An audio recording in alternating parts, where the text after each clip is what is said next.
Okay, good morning, everybody. We are today, Saturday, September 23. We are here doing our first webinar regarding Grow Your Chapter in 6 months. We are going to have Francesca Escoto. We are here, and she is from the startup from Social Impact and founder and CEO. She's going to go over the presentation on how to grow your chapter.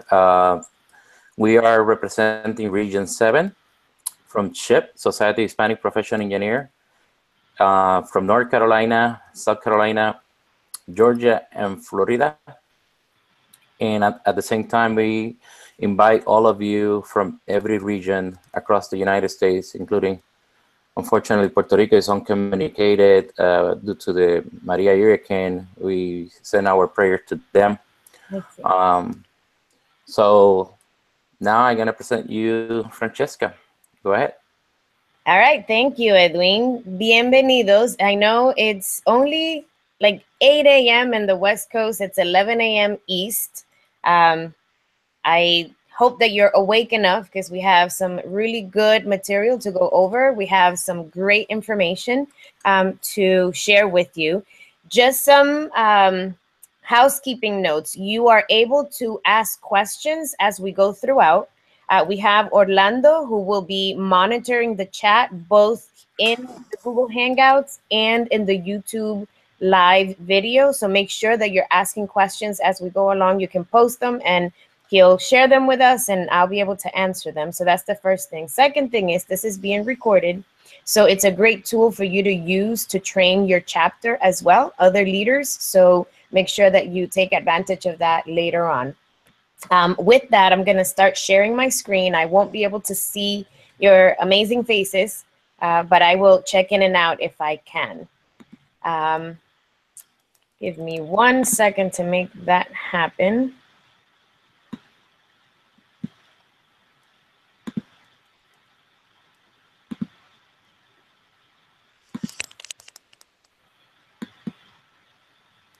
Okay, here we go.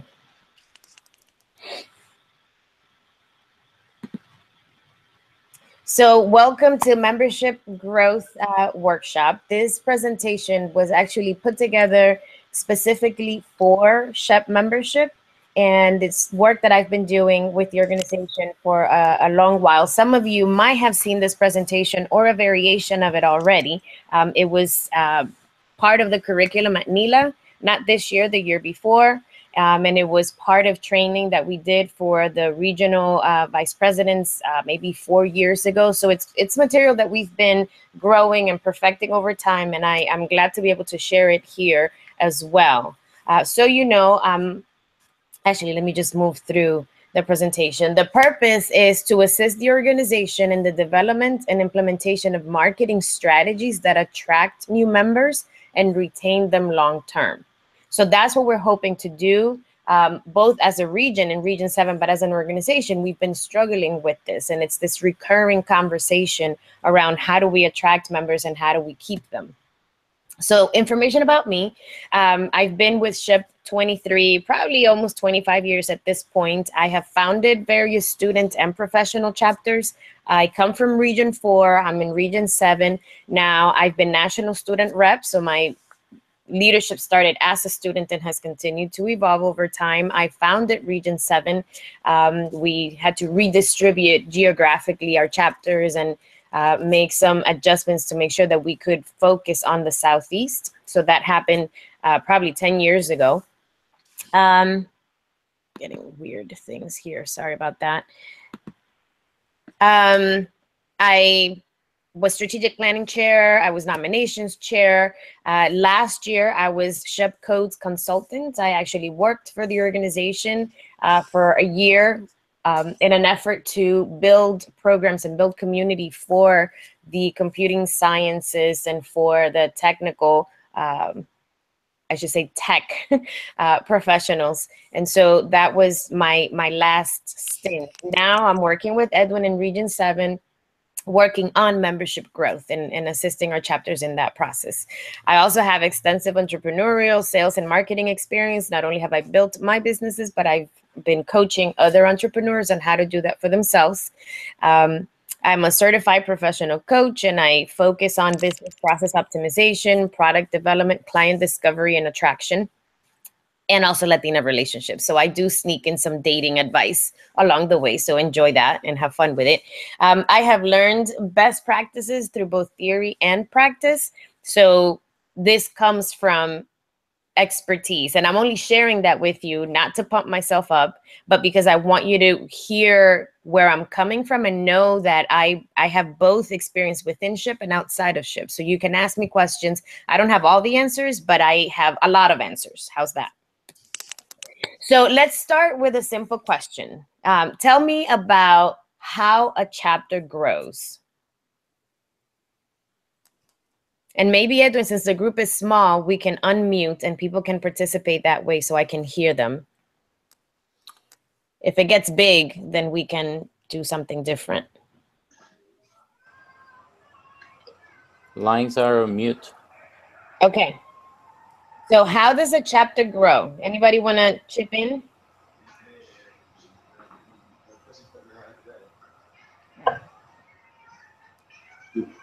Leslie, you there? There you go.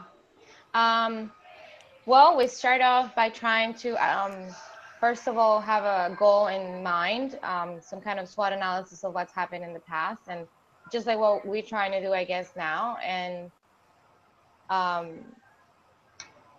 first, you start with the recruitment, right? So like everything has to start from the recruitment standpoint, and then try to grow it from there. How we trying to do recruitment, retention, graduate successfully. So let me take that a step further and let me refine my question. So let's say that recruitment, right? This is the strategy, it's recruit members. What are 3 sources of members?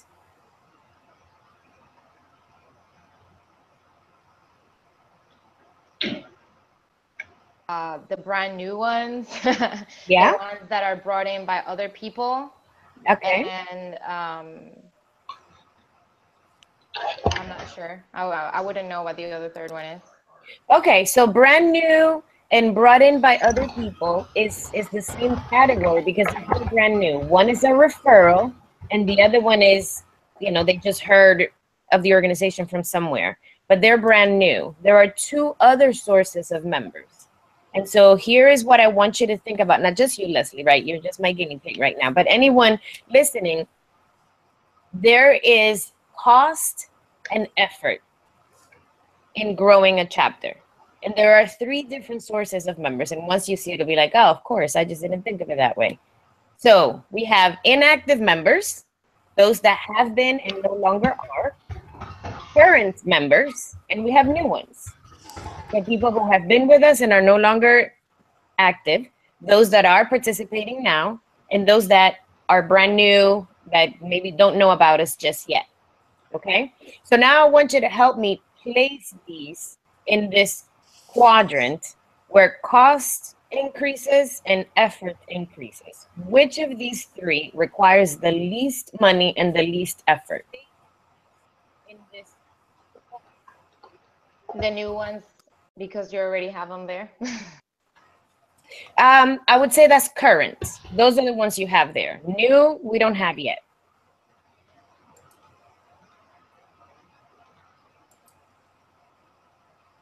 Right? New, they're not with us just yet. We have current members. Okay, so maybe the current is the lowest cost and the lowest effort because they're already bought into it, right?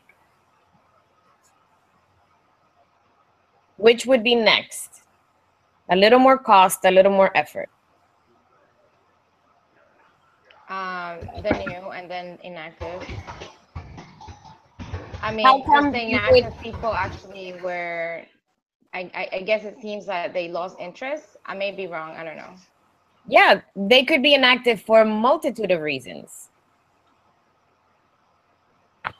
So this is how, and I'll explain to you why we went this way. keeping current members is the cheapest and easiest to do. They've already bought into the idea that they like what you're doing right now. They are with you now. So those members are easiest to keep engaged. They're already involved. You can ask them what they want. They tell you what they want. They're hanging out with you already. So those are, you still have to put effort into it, but those are the least effort. Activating an inactive member is actually easier than trying to get someone that doesn't know anything about the organization. Not every inactive member is easy. Some are really angry, really disappointed, really disillusioned. And so those will be a hard win. And those might be harder than a new member for sure. But a large percentage of our attrition is someone who was a very involved student member, graduated, moved to Dakota somewhere, and suddenly doesn't have a professional chapter. So they're inactive, but they are actually easy to bring back into the fold in comparison to someone who is brand new. There is another group of inactives, which are those that have been engaged, and maybe they just didn't feel like that one chapter in their town was doing what they wanted to do. Maybe they were an older professional and the chapter was very young and it didn't match their career interest at that time. They still love the organization. They're still committed to the work, but there wasn't a good fit with that chapter. There is another group, which is a life season, right? Like, I'm just having children right now and I'm not ready to be a leader in the chapter, but please keep me posted. I still want to know. I might even contribute to a scholarship. I might show up to a banquet, but I'm not going to be active in the sense that we measure activity. I might be just a member, but not be actively involved. So activating inactive members is actually, it takes more effort than keeping a current member, but it takes less effort and less money than attracting someone who doesn't know anything about the organization. A brand new member is someone that has never heard of SHPE, and you are trying to sell this product, this service to someone that does not recognize the brand. Does that make sense so far? Yes. Okay, cool. Okay. Excuse me, Francesca. We have some questions on Please, the yes. YouTube Live. If you would like to. Yes, please share them. Yeah. Okay. So we have other people on the YouTube Live. Cesar Augusto Villarreal is asking, how can we engage our members proactively? And the second part of the question, what should we be offering them? Awesome. And we're going to get there. I don't want to forget that question. It's just we're going to answer that question later. Okay. So I have it here. Yeah, whoever had that question, make sure that you hold me to it. And when we get down to that section of the presentation, you'll be able to ask me again. I'll hold you to it, Francesca. Thank you. I do have a question based on the chart that you said. How do you quantify the cost of getting new members?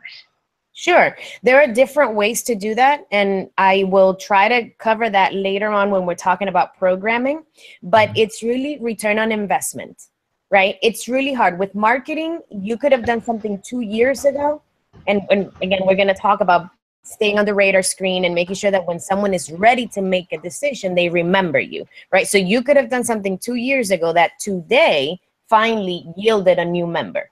Okay, so it is hard to quantify, but you can start looking at, okay, this event cost me $500 and I got 3 new members. So the cost of acquisition, which we're going to talk about, your cost of acquisition would be 3 or 500 divided by 3. It was the investment you made in that marketing effort divided by the number of people that came out of that. So that's one way to measure. If you do an event and you get 10 members over time from that event, again, you might have to get a little bit more sophisticated about how you track that. And that's why surveying someone or asking someone, oh, how did you hear about us? right? And then they tell you, well, it was the Google ad, blah, blah, blah. Then you know that the Google ad is the one generating the leads that become members. Perhaps it's something different where it's that event, or maybe it was flyers that you posted around town and they tell you, oh yeah, I saw your flyer. So now you're kind of figuring out what works for your audience. But that is, the cost of acquisition is hard to measure in marketing in general. That's not particular to SHIP or to what we're doing. And that's why it's important to be very, very intentional about the audience. And so I don't want to get too far ahead, but defining your audience is going to make that process easier. So if you're targeting young professionals 3 to 5 years out of college and you can target your marketing to that audience, the results are usually higher, your turnover is higher, and the return on your investment is going to be higher. Thank you. All right, moving on. So our leadership is very passionate and we are very committed to the work that we do. And this is overall across the board. SHIP has some of the best and brightest leaders I have seen in any organization I have worked with. And so that's why I'm still here, because I believe in what we do and in who we are. However, we get caught up in this thing that I call the mental acquisition of members. We are theoretical, maybe by training. We like dissecting problems and problem solving. We think about acquiring members. We talk about those strategies that might work. We talk and theorize about how to do that, but we have a lack of strategic or consistent implementation. It's like, oh, well, we did this one event and it didn't work because, people didn't show up. We are thinking of return on investment as something that happens in the moment. Right? That's not how marketing works. You might see an ad for a car in TV, but you don't need a car in that moment. Does that mean the ad didn't work? Was it ineffective? No, that's not what that means, right? So when you need a car, you might remember that ad. So the ad was effective. It's just that we need to start thinking about how do we strategically and consistently implement 3 strategies, not 10, not 25, but 3 things that we're going to do consistently over time so that we can get out of our heads and start acting more consistently. When we don't do that and we stay in our heads and we do one thing here, one thing there, it leads to frustration, a sense of failure, and people burn out. Because you put all this effort into this major event and you do a major fundraising, you bring in $15,000 to do this 2-day conference for blah, blah, blah. And next thing you know, you don't have the results that you expected, right? And so you think you failed, you're frustrated, and then you're exhausted. So instead of that process, I want us to start talking about the member acquisition cycle. Every business and organization has a cycle. From the moment that a person becomes aware of the brand in their mind, aware, meaning I saw the ad, I heard about it, that's where awareness happens. From that moment until the organization acquires that member or that person decides to engage with the brand, there is a cycle. And it can range from 3 to 9 months. It could be longer too. I mean, depending on the acquisition that you're trying to make. If you're trying to purchase a home, it might take longer than 3 to 9 months. If you're trying to, I don't know, move cross country, that might take more planning. But from the moment that a brand enters your awareness until you make a decision about that brand, it could be 3 to 9 months. And so the MAC defined is the process a potential member goes through between the first contact and becoming a member in our terms, right? So for our organization and what we're trying to do is from the moment they first become aware of you until they become a member, okay? And I'll tell you what the difference is the follow-up and the follow-through between that first contact and becoming a member. If you're not present over time in that person's circle of influence, let's say, you're not going to turn that into you're not going to go from cold to hot, right? If we're talking leads and sales, you have cold calling until that person makes a purchase. You don't turn them over. You don't heat them up over time, okay? And I'll tell you, 48% of salespeople never follow up on a prospect. 25% of salespeople make a second call. In contrast, 2% of sales are made in the first contact. 2%. So if you have 100 new people in a room, 2 are going to sign up and become a member that day. 80% of sales are made in the 5th through 12th contact. So those 100 new people that came to the reception that you put together, 80 of them would become members if you followed up and followed through over time. Okay? Now, this I learned from Ed Abel. He's an adjunct entrepreneurship faculty at NYU, and he's also part of the, well, he leads the Ed Abel Institute coaching business coaches. So that's how I came into some of this information. And it's also my own experience, having been a sales professional and doing some of those things. Any questions or insights so far on this?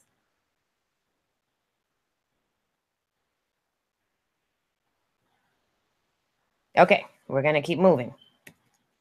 So the 4 phases of the membership acquisition cycle. Okay. First phase is awareness. Second phase is exploration. Third phase is action. And the 4th phase is commitment. I want you to kind of sit with that for a second.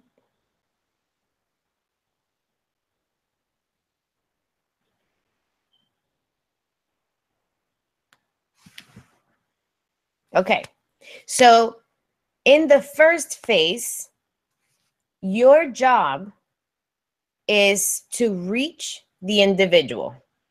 They don't know about you. They have no reason to come to your events because they don't even know it's happening. So this is about how do you let people know that you exist. Okay, so the individual is reached by SHPE in that first phase. If we were talking about a leadership cycle, and which is the bottom half of the chart here, that is when an active member becomes aware of a leadership position or a leadership opportunity. So you can use this also as a way to think of how to develop leaders long term. We're not going to focus too much on that, but I want you to be aware that the process is the same. So the individual is reached by SHPE in the awareness phase. Once the awareness is there, they take action and they choose to explore what you have to offer. So the phase 2 component is the individual looks for information. So at this point, the obvious question is, how can they find information? If your website is not up to date, if you don't have an active phone number, if they don't have a Twitter chat or some social media outlets where they can find you, if they don't know a member that they can ask questions to, how are people who do become interested in that first contact, how do they follow up? How are they able to establish contact number 2 and 3 and 4, right? If they're not going to make a decision until contact 5 through 12, how are you providing a space for them to reach out and engage with your brand past contact number 1? Okay, and that's the exploration phase. They might check out your website. They might even show up to an event. They don't care about you just yet. They're just trying to figure you out. Okay, so phase 3 is when they actually take action.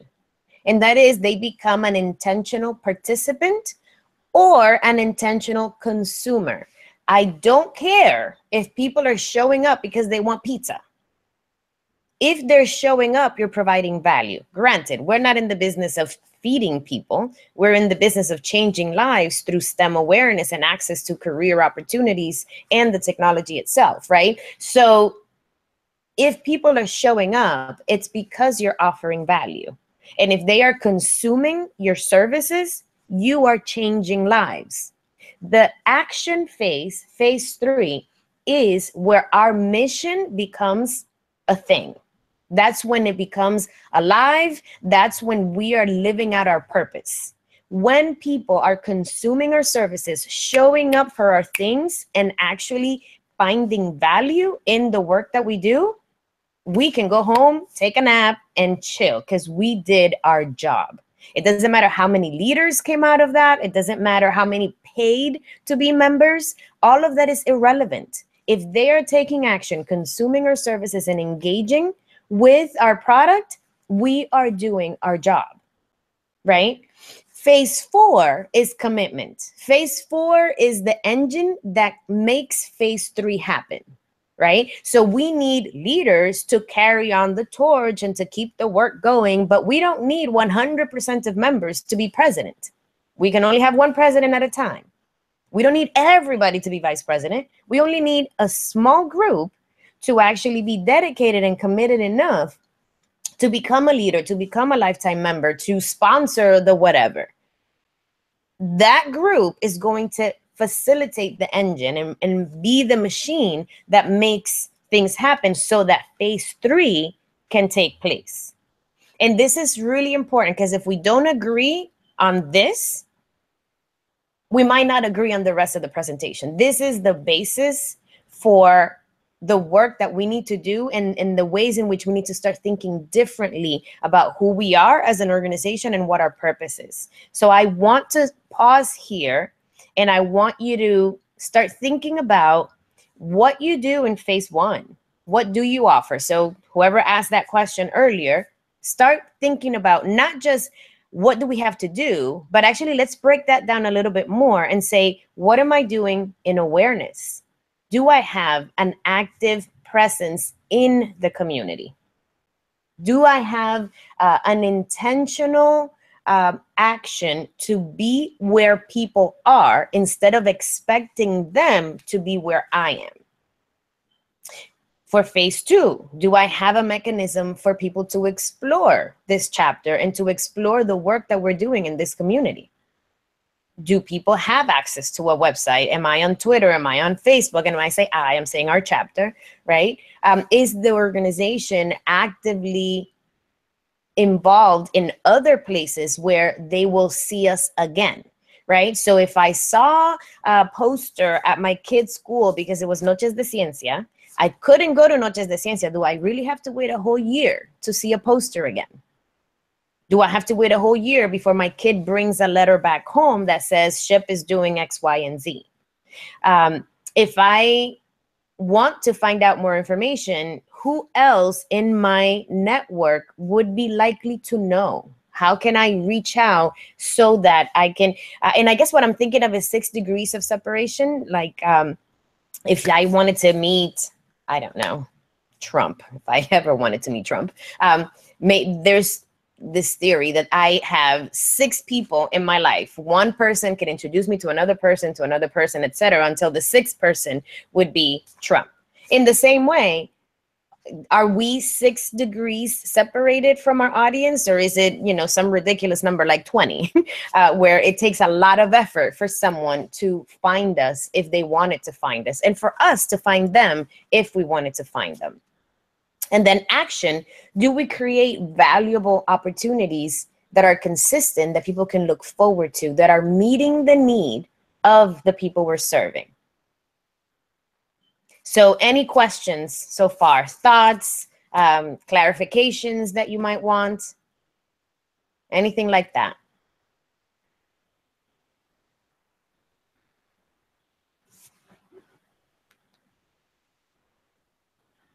Anything going on, Orlando? Any activity? Nothing? No, other than the question that we have before. Okay, no problem. All right, so let's keep going. So as an example of this, SHPE Tampa Bay. Let's say right now for phase 1, we have 0. Okay, and I'm working on that. We have meetings, we have conversations coming up of things that we want to do to change that. But as of right now, we don't really do any marketing. We are not present in the community in any way other than physically our bodies being here. Okay, phase 2, there's a local chapter website that is more like a Facebook page. And then there's the SHPE Inc. website. So if somebody wanted to find out about SHPE, they probably would need to find us or know what they're looking for. And as a matter of fact, our chapter president, that's how he found us. He did a search. He found out about SHPE. He went to the regional leadership conference this past spring, found out that the chapter was still being put together and said, how can I help? Adriana was the regional VP at that time. She put him in touch with me, and then, you know, hey, sure, we'll take the leadership. I have a lot going on. I'm doing other things. Be president. He says, sure, let's do that. How many times does that happen? 2% of the time, right? We already know the person that finds us the first time, it's 2% of those that will actually become involved. So he actually explored. He was already in exploration. He knew that he needed something, and he kind of skipped phase 1, went to phase 2, found us that way, and then he went to phase 4. He's like, yeah, I'll be a leader, done. That's not how it's going to happen. Those are the exceptions. That's not the rule. All right. Phase 3, if you want to take action in SHPE Tampa Bay, I don't know about other chapters, but here, if you want to take action and be engaged with the brand, the only things right now that we have to offer to you are the Regional Leadership Development Conference, the ELI, and MGT.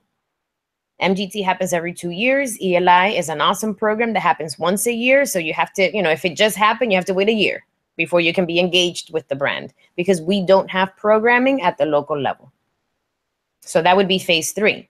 And then phase 4, we have SHPE Conference, which is a much bigger ask. You have to take time off, and you have to pay, and you have to do these different things. Lifetime membership, and there's chapter leadership. There's a gap here. There's different gaps. And I'm wondering if people have some feedback. What do you see here? What should the desired boxes look like?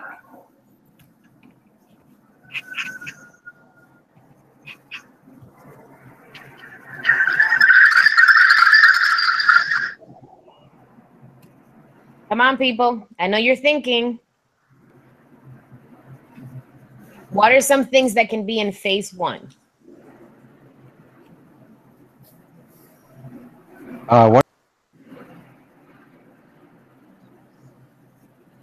Did somebody want to say something? Okay, so my chapter, for example, Florida State and FAMU universities, our first approach to try to get an individual reached is we do orientations during the summer for freshmen and transfers that are coming in. We present at every single engineering orientation. We tell them about who we are. And then we also get involved with the involvement fairs that both universities actually provide to us, which is basically you get to table and same thing, get to know people that are actually looking to be involved in different organizations, but we are actually there being in front of them so that we are exposed to them. We also have a welcome barbecue. Technically, that's sort of like a second part coming from the orientations, because then we're inviting all those people that we met at the orientations to try to come and do a social, no commitment, just try to get to know the other members that are active. And then also, you know, like start getting them used to coming to some of our events, I guess. I like that. So you mentioned a phase 2 opportunity, right? So they meet you at the table or at the orientation, and you already have an upcoming event that they can follow up on. Correct. We actually have a few more events, and then obviously we invite them to go to our Facebook page. So we meet them at phase 1, but we invite them to go towards phase 2. Basically. Right. And you have something already scheduled, and that's what I'm trying to get to. You already have something scheduled that you can make an invitation to. Correct. So there's pre-planning involved. And I know that seems elementary to our student chapters, our professional chapters, not so organized. So it's really good for our professional chapters and professional chapter leaders to start thinking about that. You meet someone, it's important, it's critical to have step 2 already in mind. So you are guiding them through all the way to contact 12, right? So it's almost like you want to have a series of engagements or engagement opportunities because you want to keep them engaged 1, 2, 3, 4, 5, all the way through that 12th contact. Okay, so thank you for sharing that. What would a phase 3 involvement opportunity be for you and for your chapter?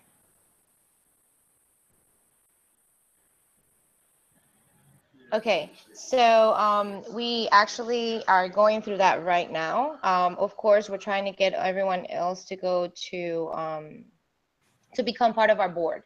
So we have openings for our boards right now, and we have different opportunities at different levels. For the new graduate members, we have the graduate ambassador. For the new freshmen, we have a freshman liaison.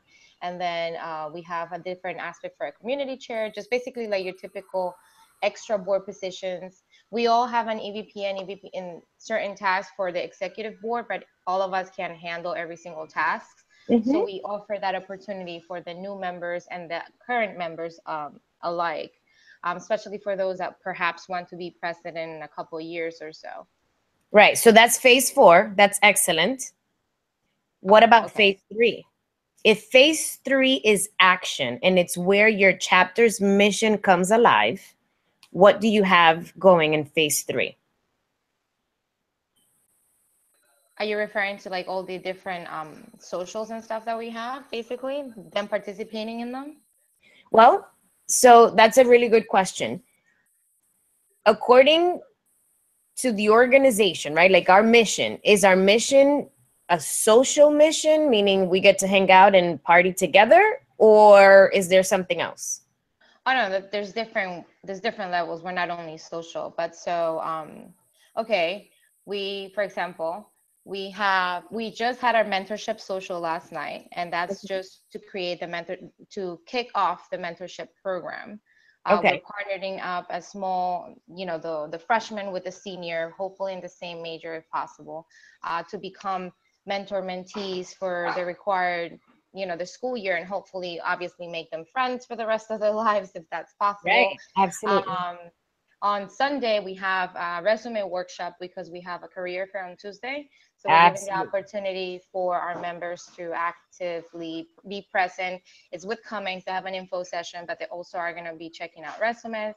On Monday, we have a biannual industry social, which basically we bring all the people from the career fair, not all the people, but like most of them. We have like 15 companies attending to come and network before career there, so that by the time they go to apply for that job, they have a familiar face to talk to. Okay, we can pause there. Woo, yeah. That's a lot. So you see the difference? If one social is more like pizza and hanging out so that they have a chance to get to know the chapter and your personality and your way, right? Like every chapter has a little bit of a different feel and vibe to it, and that's perfect. But that also happens simultaneously with a resume workshop, a networking or a professional networking social as well. So there's other things happening that how can I explain it? That's where the value is, because they come and, for example, someone can be part of your mentorship program all year long, never go to a conference, never go to a social, never do anything else, but they were committed and found a lot of value in the mentorship program, and it made a difference. It changed their lives. We did our job. Even if they never became chapter leader, even if they didn't take any other action past that, we helped that one student stick it out and graduate with their degree. Got it. You see what I'm saying? So that's why phase 3 is really important, because that's where I'm trying so hard not to say bad words, but that's where shit happens. Like that's where it gets done. That's where we do the things that we said we were going to do. It's in phase 3, and you are doing it. I just want you to actually get credit for it and see how the different phases take place. And then there'll always be those that, there's that freshman that's like, oh my God, I'm in love with this organization. Please make me the freshman rep. And then they become something else the next year. And by year 4, they're chapter president. Awesome. You already have a pipeline, even in the leadership side, to make sure that happens. And so I want our professional chapters to take note of that and start thinking about how do we mimic the experience in the professional chapter. In a student chapter, it happens over 4 years, right? And you live together, you're on campus, you are able to go Tuesday and Sunday and Monday and, next Tuesday again. A professional can't do that. So where a student chapter can go through contacts 1 through 12 in maybe 2 weeks, and, someone makes a decision, for a professional, that could really be 3 to 9 months before they have enough contact with the organization to decide that this is where they want to invest their time. So thank you for sharing. Anybody else want to contribute to this? I have a couple of things that I want to share before we... I have one comment on the YouTube live. Cesar Villarreal. He's also pointing out that could a Facebook page be also considered in phase one, since you're trying to reach out to a lot of people to create awareness. Yes. And so here's my issue with a Facebook page being phase one. Yes, it can be, but you cannot name it SHPE because nobody is looking for SHPE. Right? So if it truly is going to be a phase one activity or program or whatever, it needs to be in the language that people are searching. Right? So when I name something SHPE-RLDC7, only the people who are in Region 7 looking for the Regional Leadership Conference, already part of SHIP, know what RLDC7-SHPE means, right? So phase one requires that you put yourself where they are. Instead of naming your Facebook page SHPE at NJIT or at USF or whatever, maybe it's Latino engineers or Latinos in tech at USF. Or, you have to play with the language so that it is something that they can relate to, that they can understand. Otherwise, it becomes a self-serving tool. Not bad. That's okay. But that's really a phase 3 thing then, because you're not reaching out to the new people. The new people don't even know you exist. They're not searching for you, right? So you're going to have to make it a phase 1 thing by being intentional about putting yourself where they are. And that means speak their words, talk like they talk, think what they're thinking, and do it in a way that they will find you, that you will enter their world. Okay. And we're going to talk more about that. But yes, Facebook is absolutely a phase 1 tool if you use it right. If you're just using hashtags and names that only we understand, then you're serving us, those that are already in. And we do that all the time. Like we're using Twitter, use this hashtag, SHPE-RLDC7. Nobody knows what that is. And so who's going to go into Twitter searching for that hashtag? Nobody, right? So yes, these tools can help phase 1, but you have to use them right. Great question. Anything else so far? All right. I want to talk about phase 2 and phase 3. And I want you to start thinking about level of effort on the part of that new member. This is where my dating analogies come in. So you meet this person and she is amazing. And you give them your phone number and it's call me, right? So phase 1, you met someone who was like, oh, that was great. Phase 2 is, are they going to call me back? Am I going to call them, right? There's an exploration phase. Phase 3 cannot be, come meet my mother. You can't jump phases that way. You cannot ask something big when you're just trying to engage. You want to offer opportunities for people to know you and explore you. You can't go right into phase 4 and into commitment. You have to be intentional about creating phase 3 space that allows people to just be. A lot of times I hear people, they just want to come in and take advantage of the career fair, and then we don't hear from them again. Well, why should you? They got their job. That's why we exist, right? So if they got a job through your career fair, you should be clapping, jumping up and down because 700 people showed up and went and did what you wanted them to do, which was move forward in their profession. If you don't have more value to offer beyond that experience, that's on you, boo.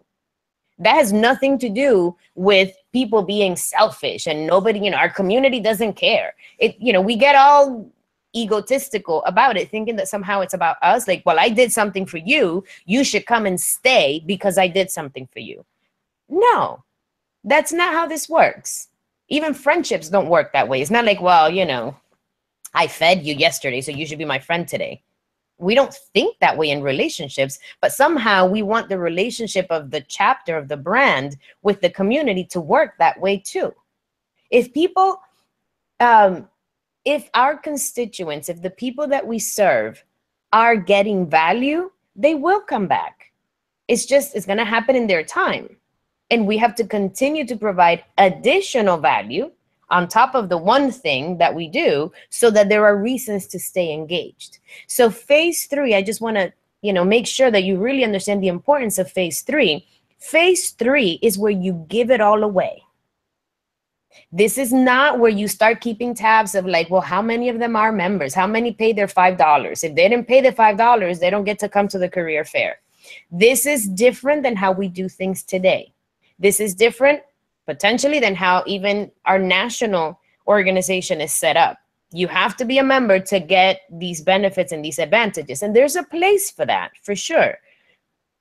But really, we want to be able to give the value away.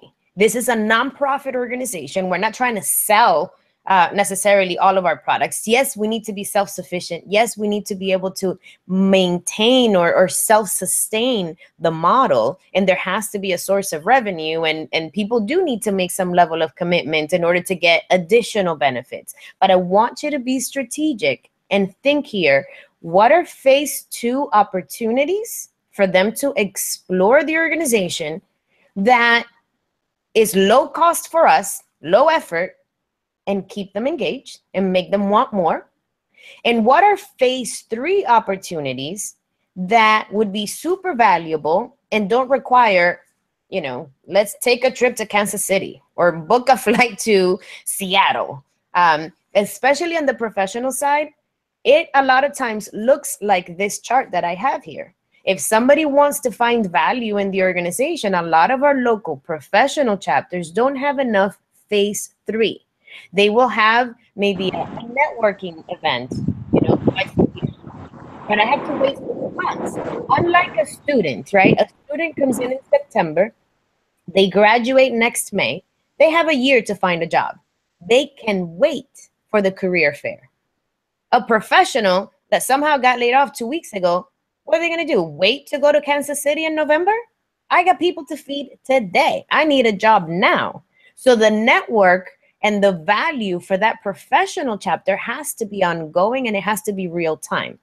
We work on a different timeline. Student members become members fast, and they can stay long. They can wait it out. Professional members take a long time to make a decision and invest their time in your chapter, but they're going to need you to be on point. You need to be able to make the value real and tangible in a shorter amount of time.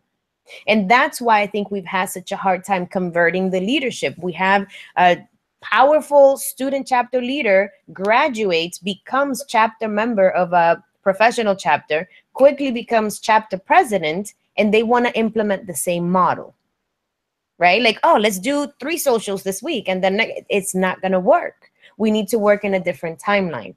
That professional chapter, they're going to have 3 to 9 months to make that contact 5 through 12 until that person becomes engaged with the brand.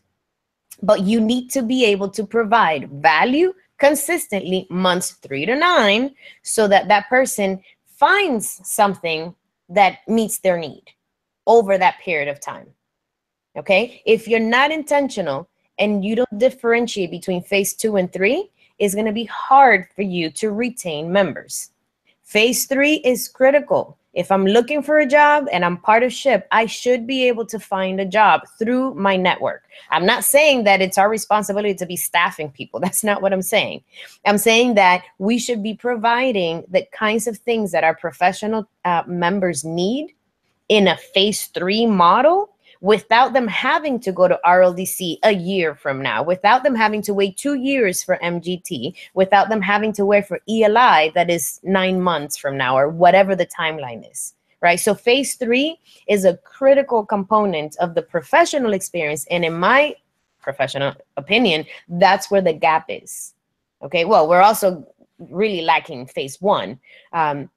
But phase 1 and 3, that's where the deficiency is.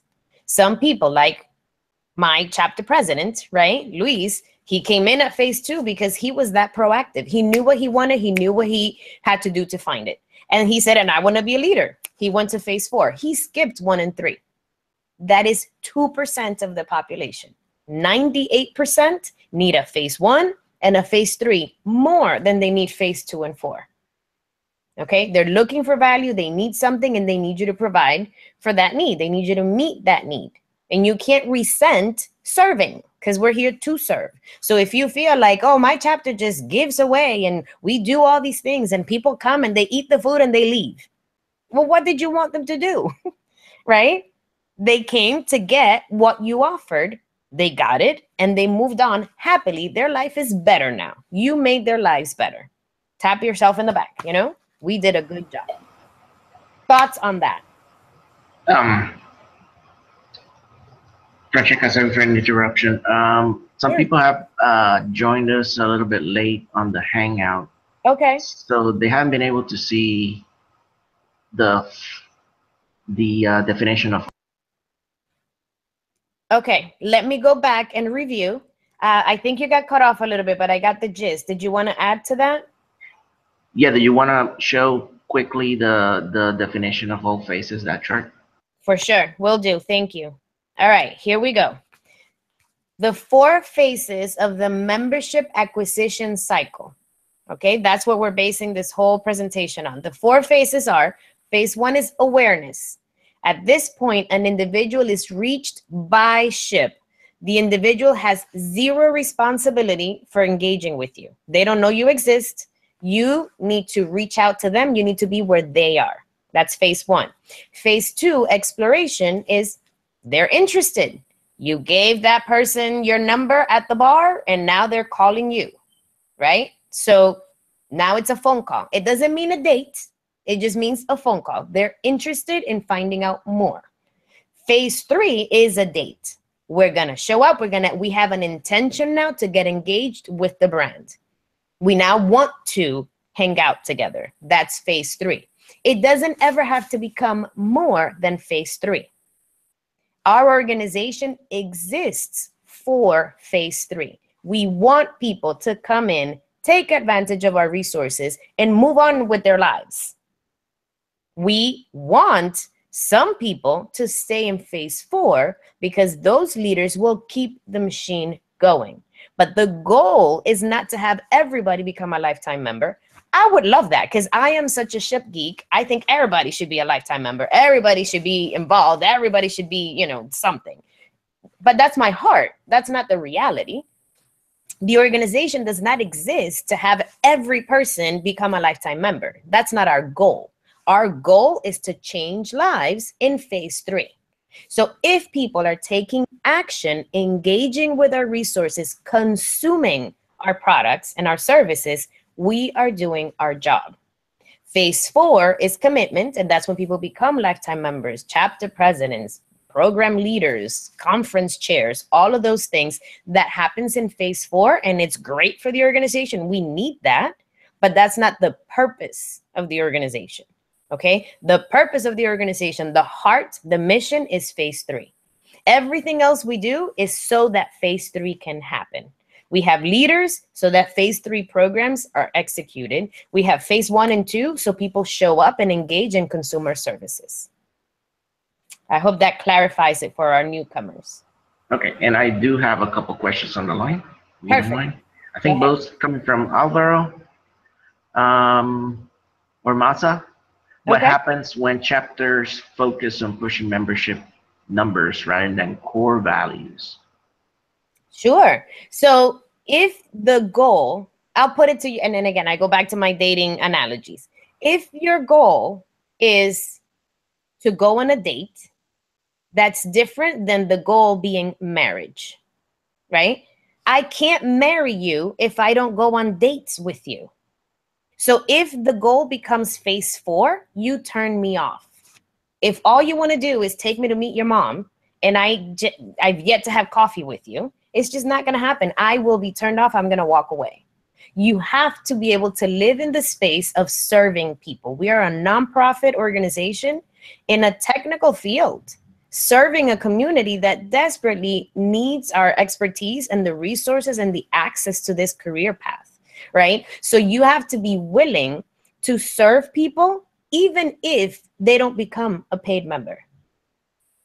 And if you can't do that, they will smell it. They know that all you want is, I'll sign the form even.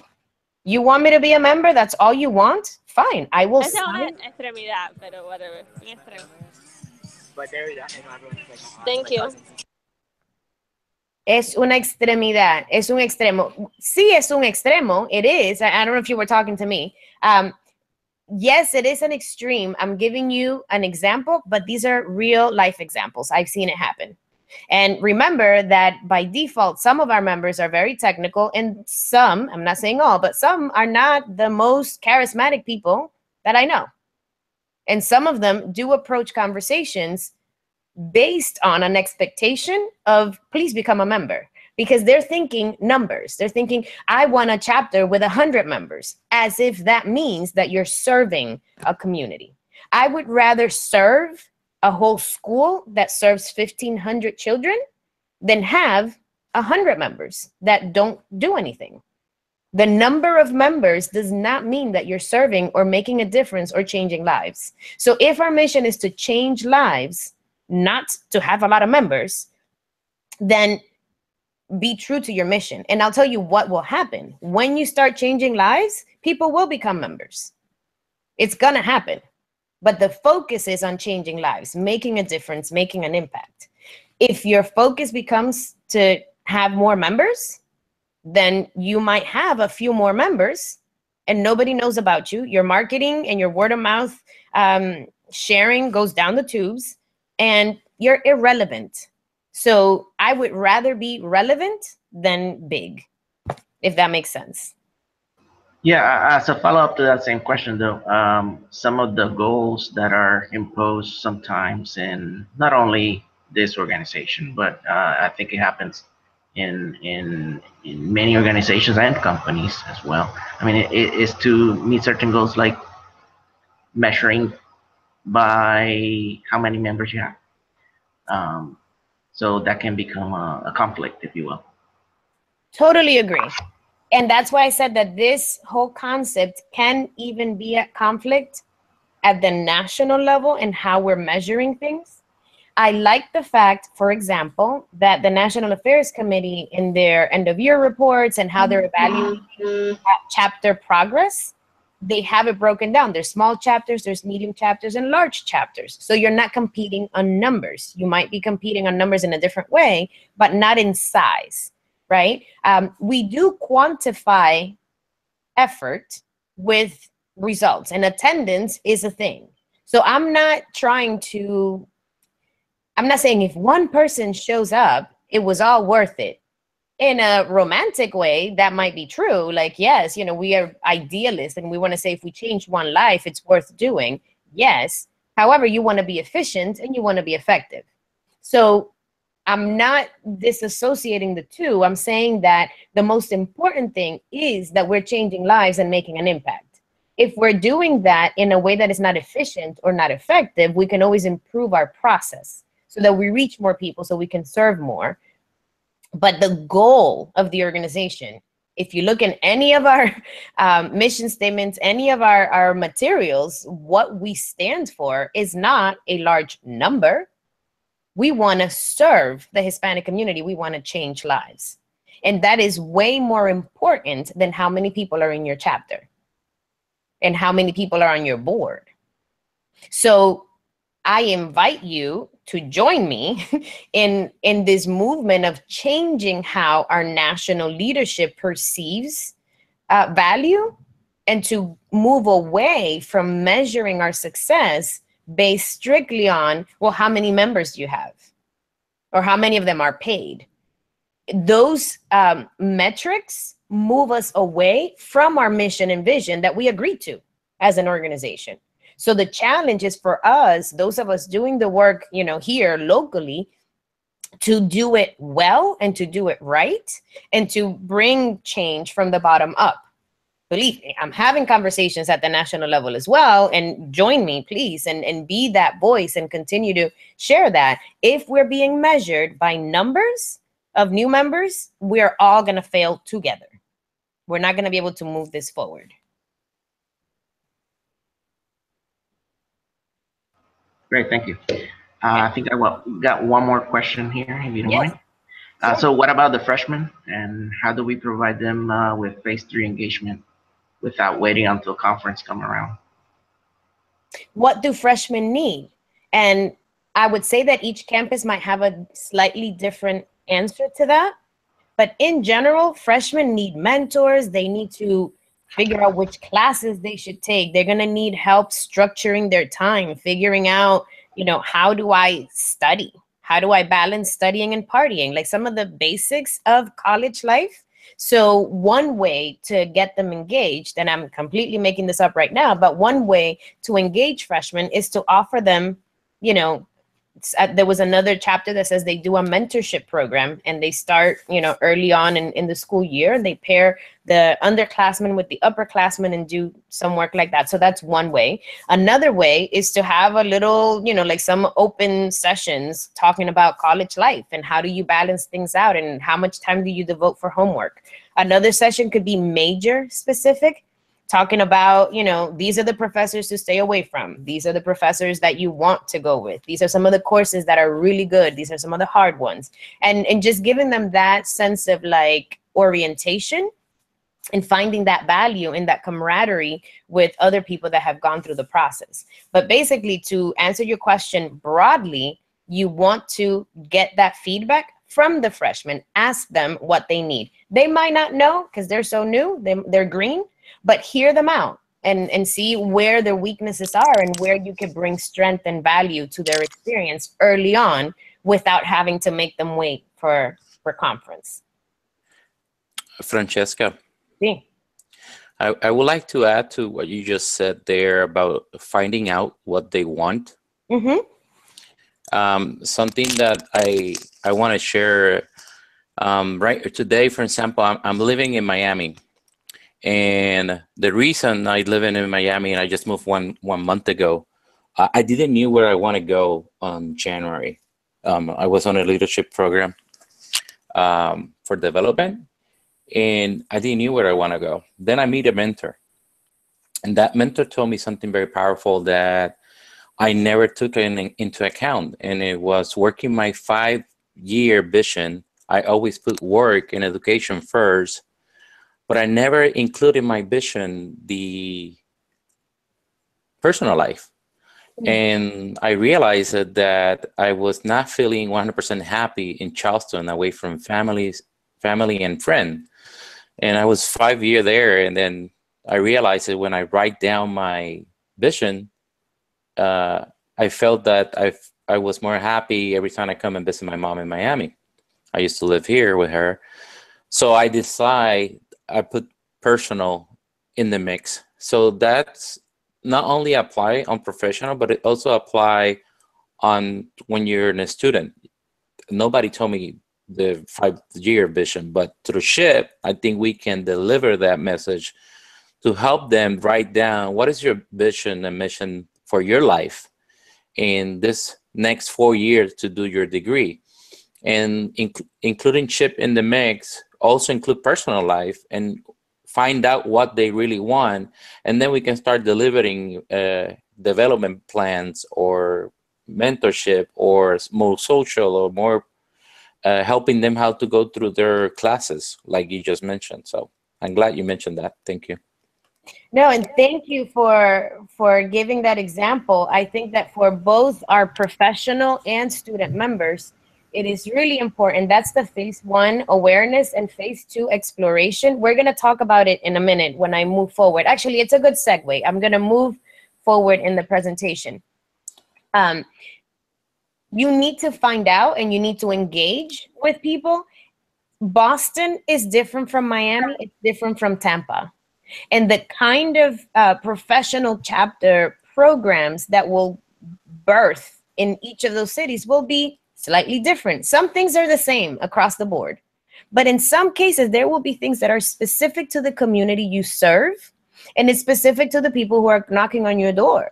It might be that in Boston, you have a lot of biotechnology, a lot of software, and a lot of people, totally making this up, 40 years and older.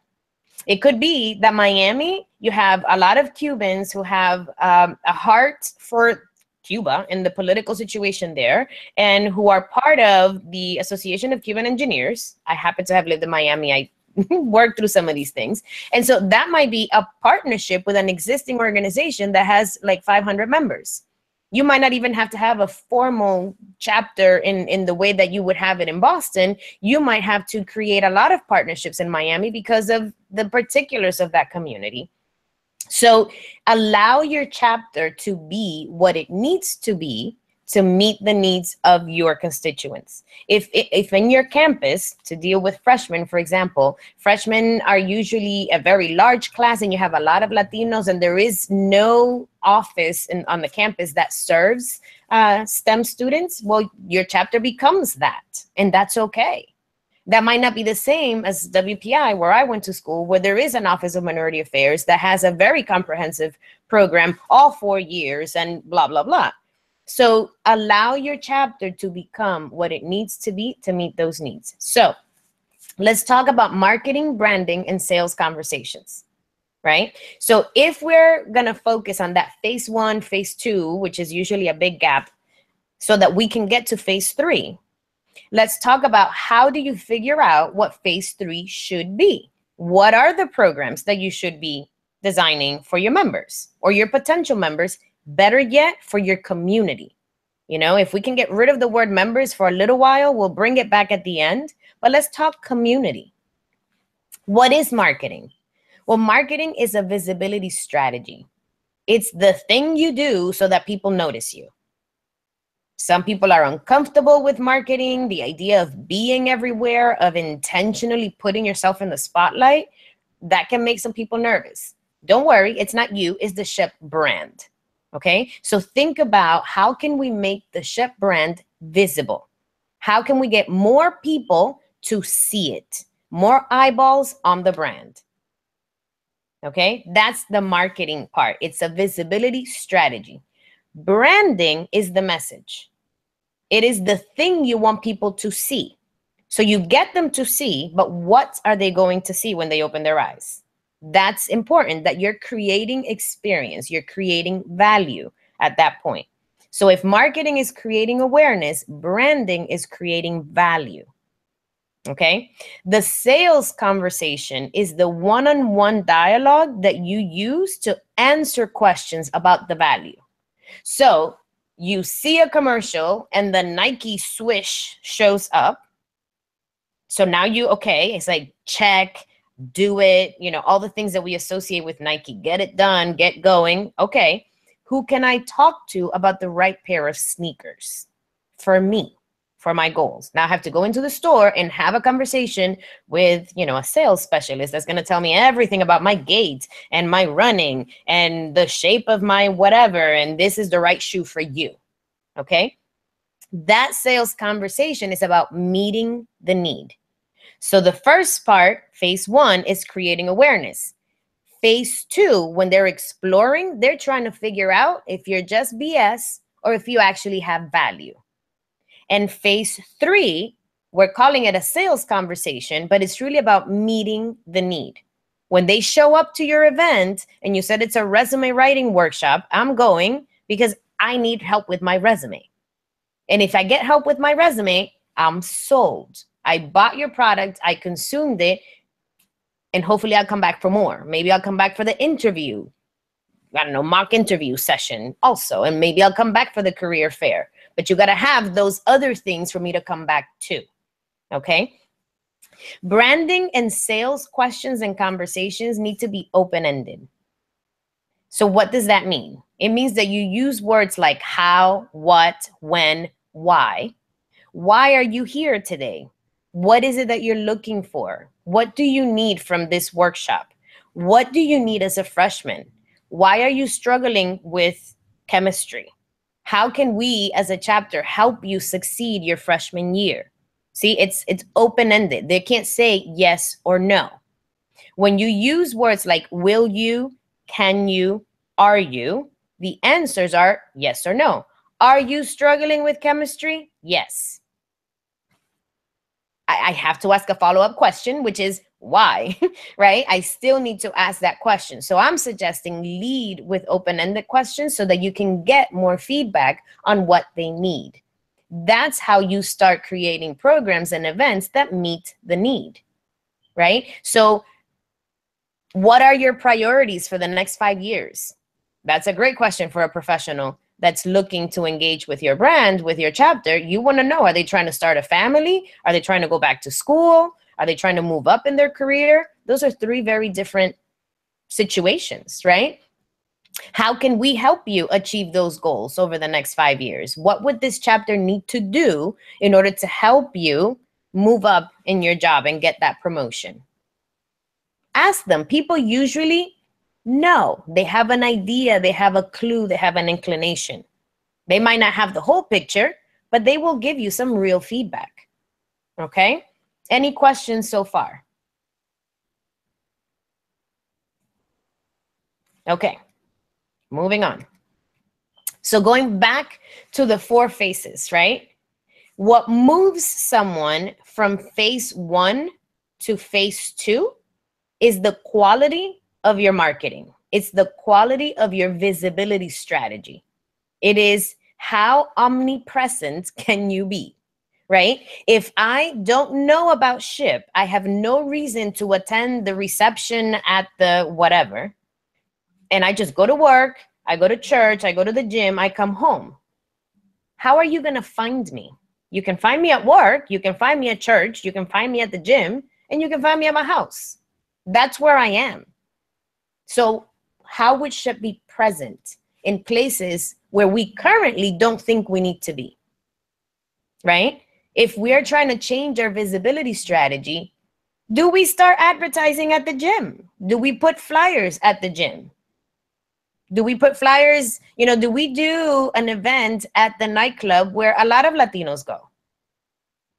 Do we partner with a local restaurant that gets a lot of traffic and put flyers up there, or do raffles or something? I don't know, right? Your city, your campus would be a little different from the other city and the other campus. So start thinking about how can you be visible where people are. To go from exploration to action, your branding has to be on point. When someone first meets you, if the personality or the effort or the outlook of your chapter, the focus of your chapter is professional development in the corporate world, right? You're not about some of these other things. You're really focused on that. That's how your chapter has grown. Great. So when I meet you and I hear about you, it's about grow your career, climb the ladder. That's the awareness campaign. So when I explore and I come to your website, or I make that phone call and I talk to someone, don't change the tune now and tell me that we're all about community service, because you told me that it was about climbing the ladder. So when I reach out and I explore, the message has to be consistent, and you have to now create value for me. Tell me more about how you're going to help me climb the ladder. Make me want to go to the event where you're going to do a workshop with, 3 HR professionals who are going to be talking about whatever, right? So phase 2 needs to be enticing enough and show enough value to cause me to take action. I might need a couple of phase 2 things. You might have to invite me to multiple workshops before I actually go, even if I find it valuable. The first one, I might have, I don't know, my kid got sick. The second one, I was too tired that day. And on the third one, I'm like, you know what? These people keep sending me stuff. I'm going to go. But if you only did one thing all year and didn't invite me, chances are I didn't show up, right? So branding is what gets you from phase 2 to phase 3. What gets people committed is that you meet their need. So from phase 3 to phase 4, those people that stay on and they are just so sold, they become your lifetime members, it's the constant meeting of the need. You meet multiple needs. For some people, you're just going to do one thing right, and that's okay. For some people, you're going to do 5 things right, and they're going to stay. For some people, you do everything right. Well, for some of us, it's just we like the pain. But for some of us, it's going to be like, wow, I just can't let go. I want to be here and I want to do this for someone else. I'm going to stay. Okay. But that's how you move through the phases. Marketing gets you from phase 1 to 2. Branding gets you from 2 to 3. And great sales conversations where actually meeting the needs of people gets you from 3 to 4. Any questions so far?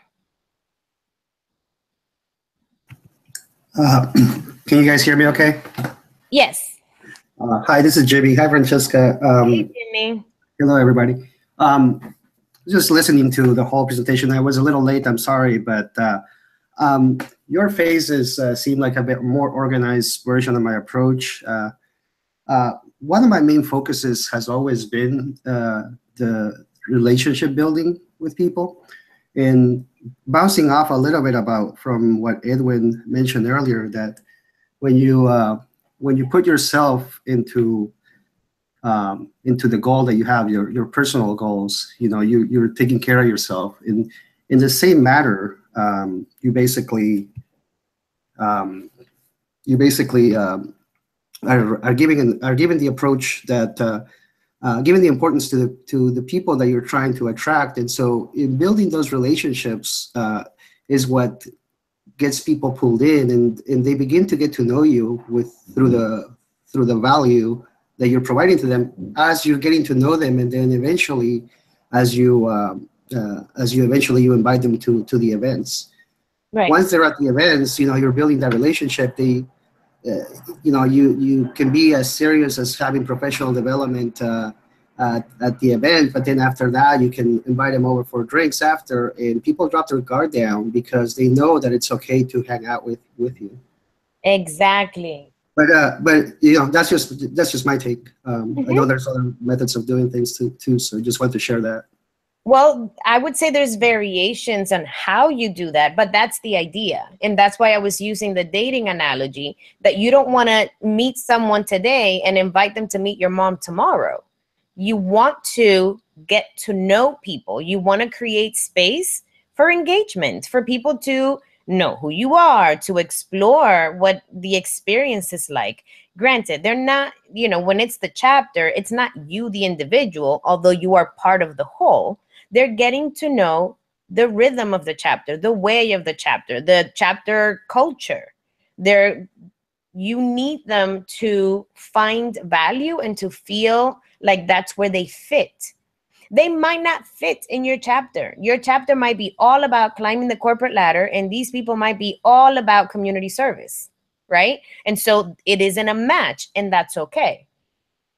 Pause. It's okay so long as you're not self-serving, right? So it's 5 cats want to climb the ladder and 100 people want to do community service, then you better get to community service real quick, because that's what the community needs, right? It's not about you, it's about the bigger picture.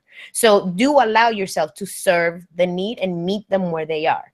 If your community is really struggling financially, it's a poor community, and the schools need a lot of resources around STEM, what else could you be doing that would be more important than serving that need, right? So allow yourself to build relationships with the community so that your chapter can become what it needs to be to meet the need.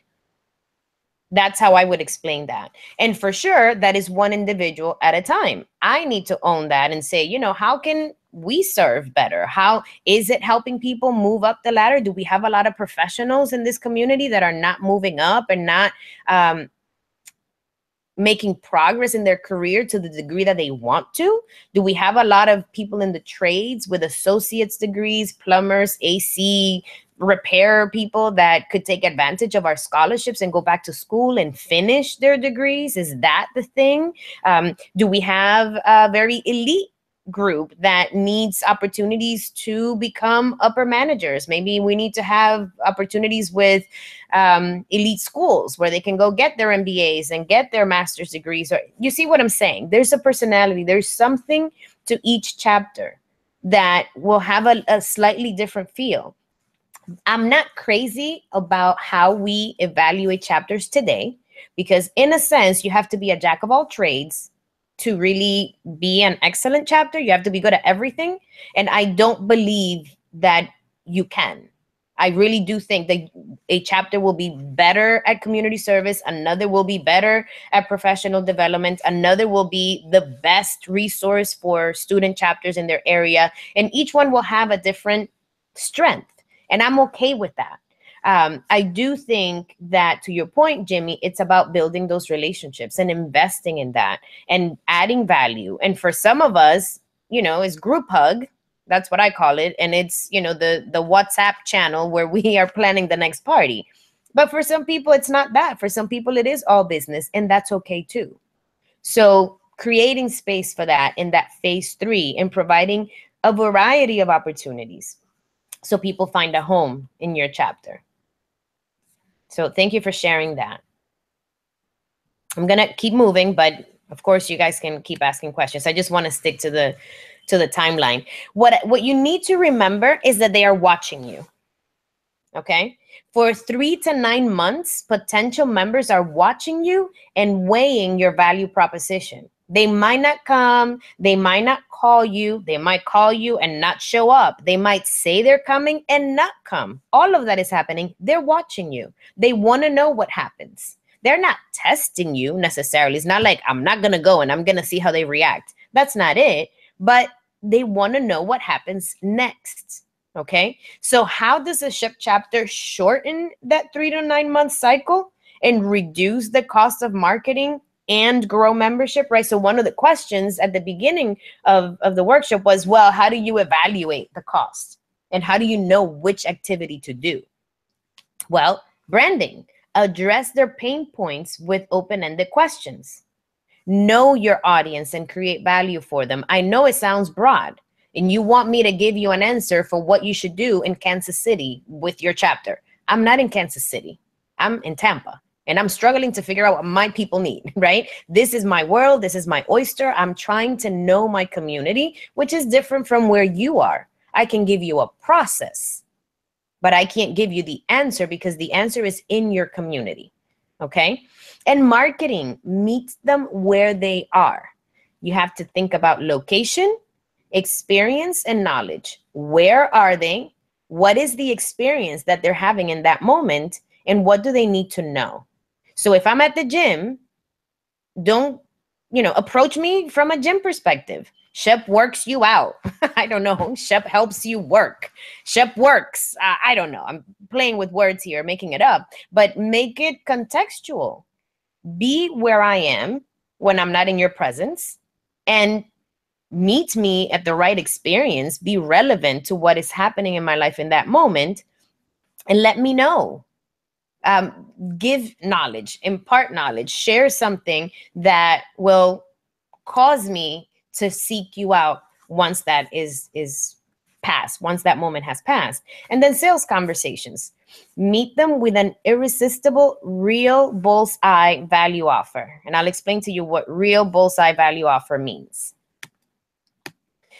So the bullseye value offer, it has to be free and no commitment, right? I talked about it. I know this is a deviation from how we do things in SHPE, but phase 3 is critical because this is where we give stuff away. And some things will have a cost. I get it. And you do what you have to do. But the goal here should be to serve, to change lives, to create STEM awareness, to inspire people to pursue these careers and to help them grow in those careers. The goal is not to make $5. Okay? Yes, we want to be self-sufficient, but the goal is not to make money. The goal is to serve people and change their lives. So no commitment should be expected. It's not like, well, in order for you to participate, you have to be a chapter president. Yes, there is a time for that. But that should not be, the thing that we do. It's not like, well, if you didn't pay your membership, you can't come. we got to find the right balance. Free is ideal, and make it real. And I'll share with you what real is. Real bullseye. It's relevant. A bullseye value offer responds to the need as perceived by the member.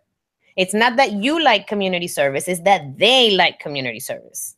Okay? Use their language. If they talk about career growth using different words like moving up in my world, use moving up in my world, because that's how they talk about it. Don't talk about it in the way that you would. This happens a lot across professions too. And we saw it a lot last year trying to reach computing sciences and the tech startup world. They speak different. You don't talk to an entrepreneur the way you talk to a corporate person. They don't even dress the same, right? So branding was really important in that environment. So make it relevant. Respond to their pain points. If most of the people that are coming to you are parents who are trying to juggle career progression with children, but you don't have kids and you're, 23 years old and not even married, well, figure out a way to meet their need, to speak their language, maybe get them involved in some of the leadership. And if not, make sure that it's relevant, that what you're doing is relevant. Be efficient. I see a lot of our chapters putting a lot of effort and a lot of money into one event a year. I'm not saying that's good or bad. I'm saying be efficient. And if it takes so much effort to do this one thing, then that thing better be making an impact, changing lives, and helping you achieve the goals of your organization. Okay? And if not, then reconsider how you're spreading your resources, both human and capital. Make sure that you're going the long distance. That takes me to agile, okay? Can be reproduced or repeated. If what you're doing cannot be done 3 or 4 times, and I'm saying 3 or 4 times, again, I'll be flexible with that, but you want to be able to create an expectation that can be met. In other words, if I come to your first event, my first event, right? I saw a flyer, I became aware, I explored, I attended. I show up and it's Juanes in concert, okay? You've set the bar really high. And so if you can't reproduce this type of experience, it's gonna be hard for me to stay engaged. And maybe you bring Juanes every year. Great, now I know it's once a year and my expectation is set. Now you have to meet that expectation over time. But if the expectation has been set in such a way that it cannot be reproduced or repeated, it's inconsistent. If every time I go to McDonald's, the burger tastes different. If every time I go to McDonald's, the fries are a different texture. If when I show up, sometimes they have strawberry shakes, sometimes they don't. Right? You want the experience to be reproduced or repeated so that that member can consistently have their needs met. And it needs to be long lasting. It has to be sustained over time. So yes, cost is important. Yes, it is something you want to be able to do with leadership and with a team and, all of that, because it needs to last a long time. You can't do something this year and never, you can, but it doesn't work for us. We've tried this, right? You do the one activity and you say, oh, but no members showed up or nobody liked it. Well, you don't know. You need to create a brand. You need to create a legacy. People have to know that they can trust you over time to do this thing well enough to meet the need. So you have to earn their trust over time by doing something that is relevant, efficient, agile, and long-lasting. Any questions so far?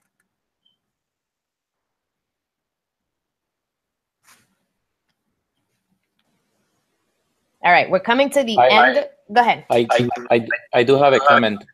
Yes.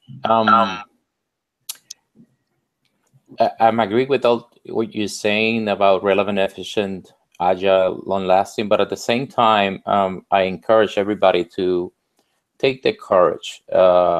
Like today, we are taking the courage to do a webinar that, for example, I had never used YouTube Live.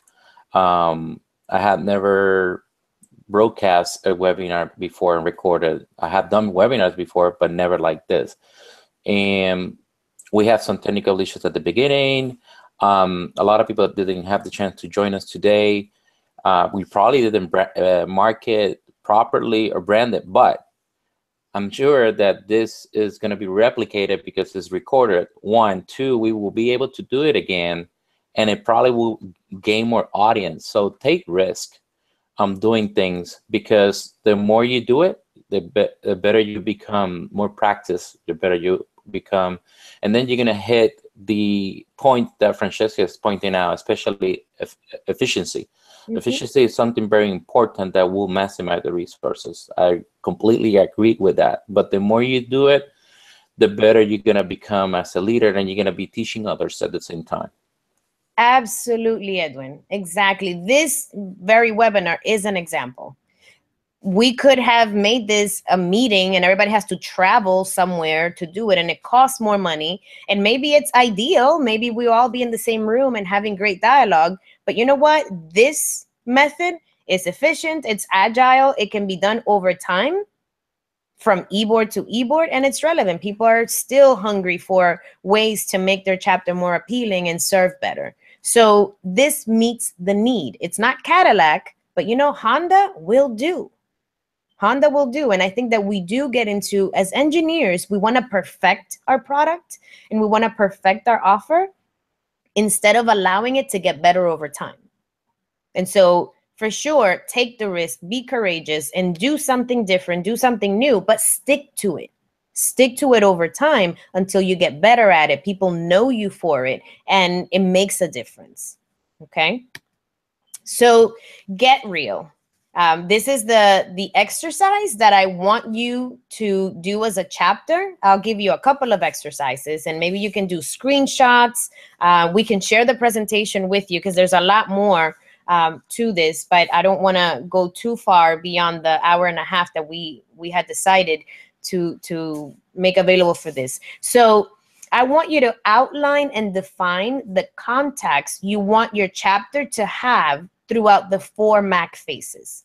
So remember, at the very beginning, I explained that it will take 5 through 12 engagements, interactions with a single person before that person makes a decision to join your organization. In the student chapter environment, those 12 contacts might happen over 2 weeks. Just because you're on campus, you're seeing flyers, you meet new people, all of that's happening. But in the professional chapter world, those 12 contacts can happen 3 to 9 months it can take before all of that takes place. So which of these contacts are the best first contacts? What is it? Is it going to be a marketing campaign in a local club that attracts a lot of Latinos? Is it going to be a campaign with 3 companies that hire most of the Latino talent? I have no idea, right? But you can start thinking about, where are they and how do I make SHPE known to them where they are? Ask yourselves that question. And then what is the substance of each contact? What are you trying to get them to know and see and do in each one? What is the medium? Is it going to be in person? Am I going to set up a table, or am I going to put a banner? Is it going to be a conference call that they get invited to, that they can participate? Is it a recorded line with a presentation that they can hear? Is it going to be social media? Am I going to engage them that way? And I'll tell you, one way that I've seen this done very effectively is through email marketing. And it doesn't have to be marketing, but I'm talking about autoresponders. So someone comes in and they sign up because they want more information, right? They're ready to explore. Well, they're going to get 5 emails. One email is going to be SHPE's commitment to community service. Another one is SHPE's commitment to scholarships and a listing of the local student chapters that we have in the area. Another one is going to be SHPE's history and legacy and talk about these 10 amazing members from throughout the US. I don't know, but it could be this sort of awareness campaign that is sustained over time, and they get an email once a week for the next 5 weeks. And that is set. When they sign up for it, they get it. You don't have to touch the computer again. You don't even have to talk to anybody. It's happening on your behalf. So there are ways to automate the contacts, okay? But that's the idea. What is the medium? Is it going to be in person? Is it going to be conference calls, social media, emails, the website, an event? What is it? And how are you going to progress a spectator, right? Someone who is watching you through your real bullseye offering or offerings? What are some of the things that you really want them to experience over time? And the second column in our exercise earlier is what I'm talking about. So I'm going to go back and show you what I mean. Oops, there.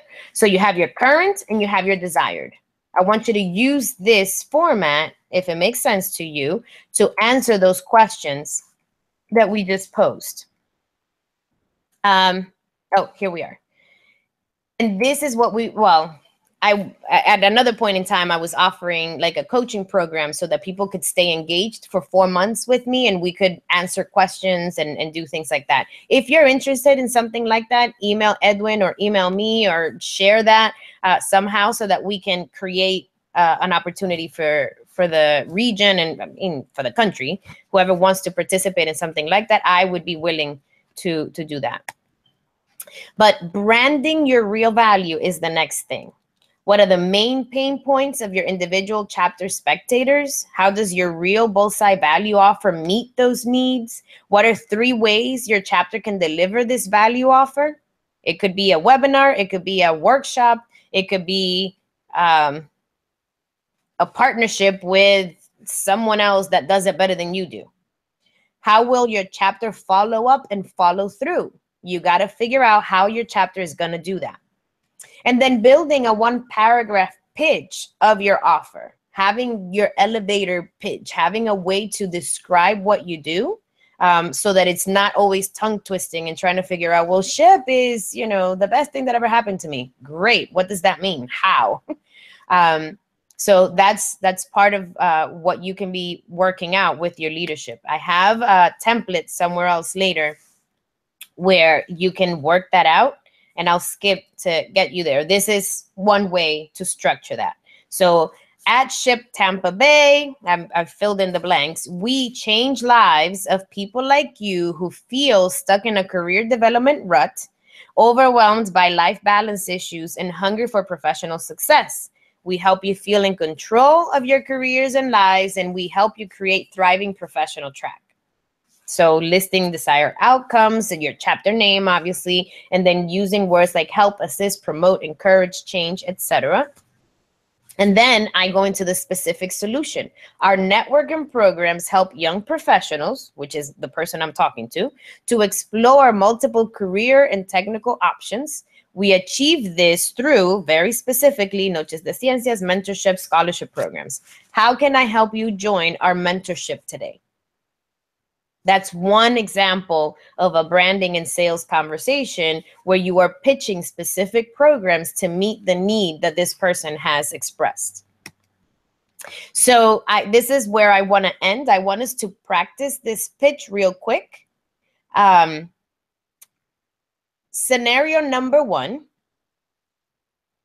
Suppose that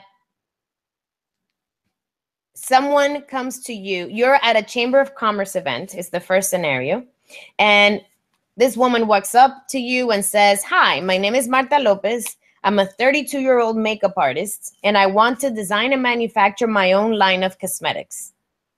Anybody want to play with how you would respond to that?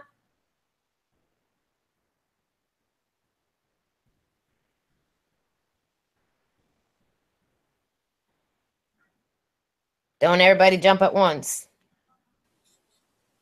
I think Leslie wanna do it. Okay. Did you just get volunteered, Leslie? Yes. Oh gosh. Okay.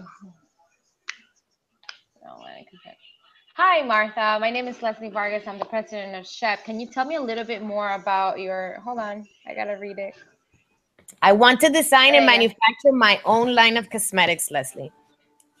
Okay. What are you including in the cosmetics? Like everything from lipstick to eyeshadow? How long have you been in the business for?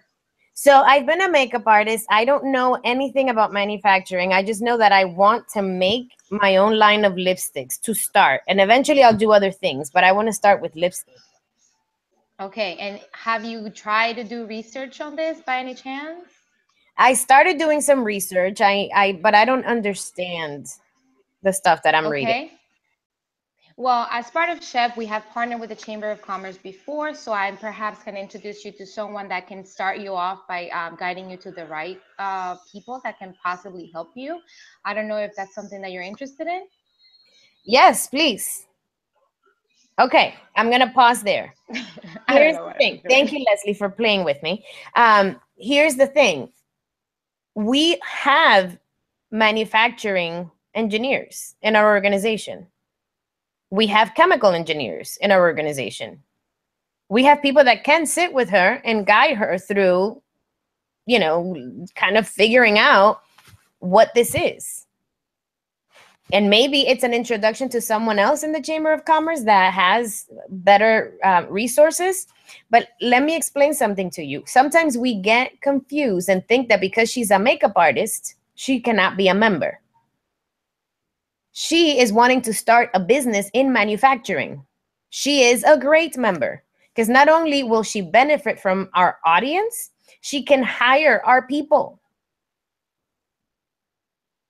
Right? So suddenly this person that is a makeup artist is the ideal member for our organization. So let's not get caught up in someone that doesn't look the part or that is not currently doing the thing that we think they should do. If they are interested in our mission, if they can benefit from our resources, they should be a phase 3 participant. Even if they're not a paid member. I don't care if they pay $25, $45, $60. I don't care. I want to help them grow in a professional development way. That's my goal, right? So if she pays a membership fee along the way, that would be fantastic. But my goal is to help her grow this manufacturing business. As a Latina in my community, she's going to hire people, creating jobs in manufacturing. Hello, that's yes, let's go. How can I help? Second scenario.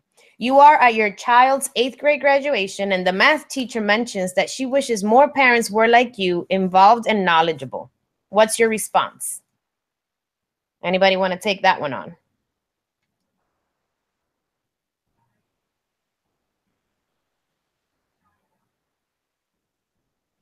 All right, Edwin, you play with me.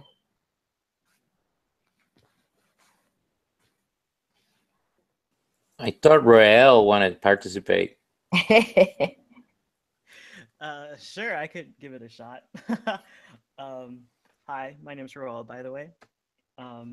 Okay, so who would be the math teacher? Are you the math teacher? I can be the math teacher. All right, cool. Well, I'm just gonna start by responding to what you said about me being involved and knowledgeable. So I would say, well, first of all, thank you so much. That really means a lot to me.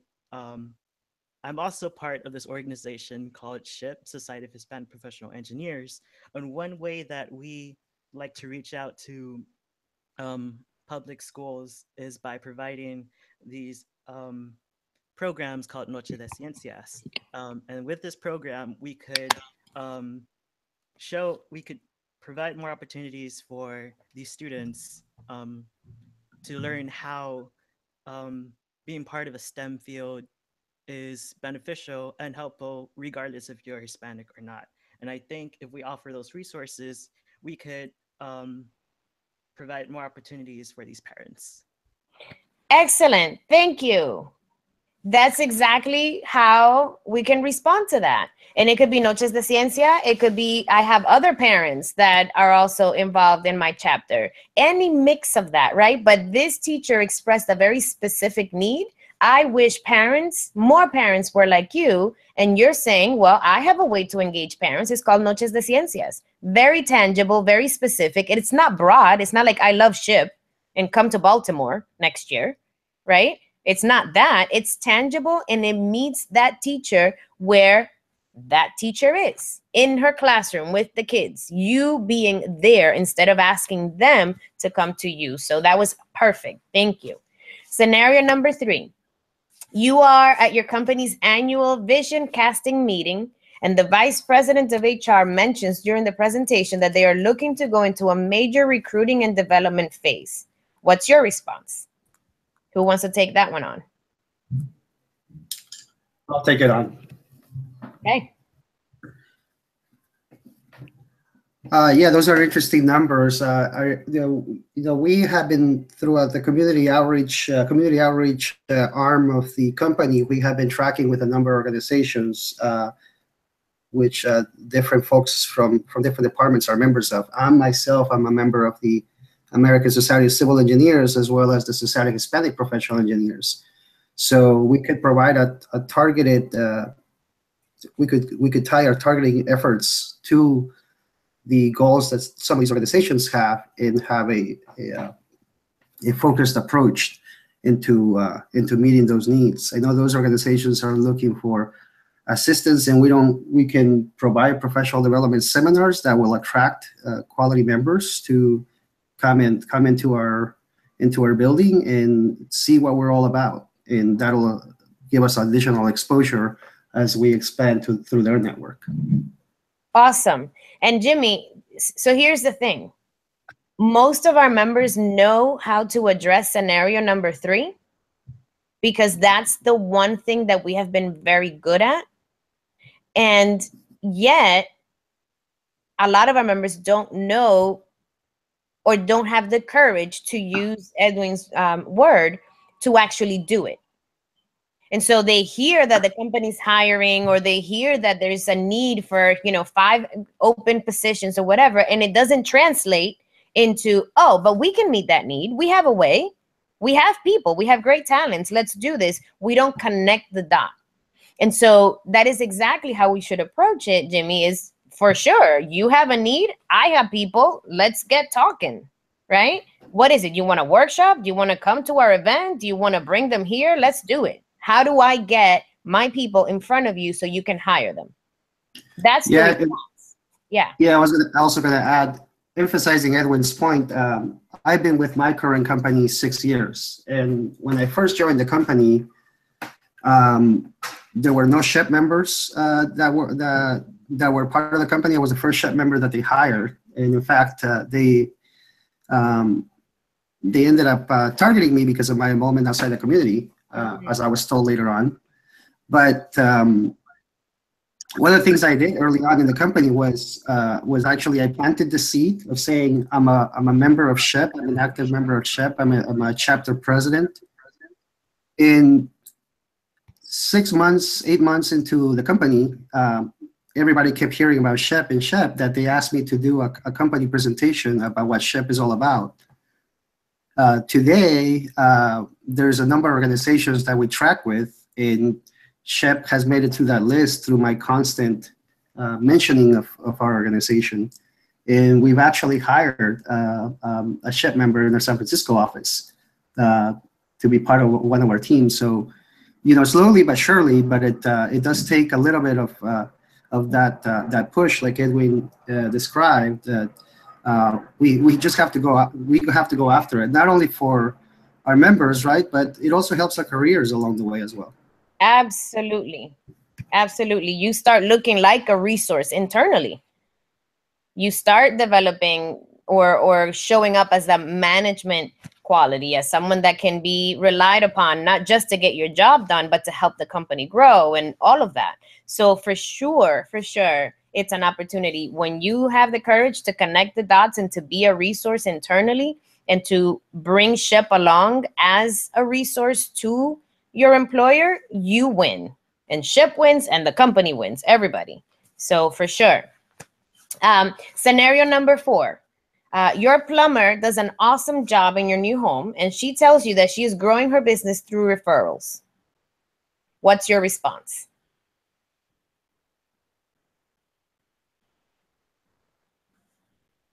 Anybody want to take that one on?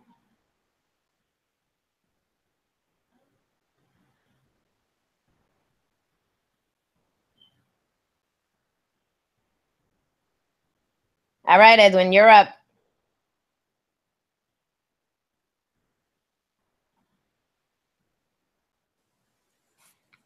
Okay, so we were in the scenario number 4. Yes. So the plumber does an awesome job in your new home, and she tells you that she is growing her business through referrals. What is your response? So my response always to that, I love to connect people. And you mentioned, I will say, well, I know a little bit about branding, and I can help you because the most important thing for any type of business is branding, to show what you're really good at and what you do and what you're going to offer.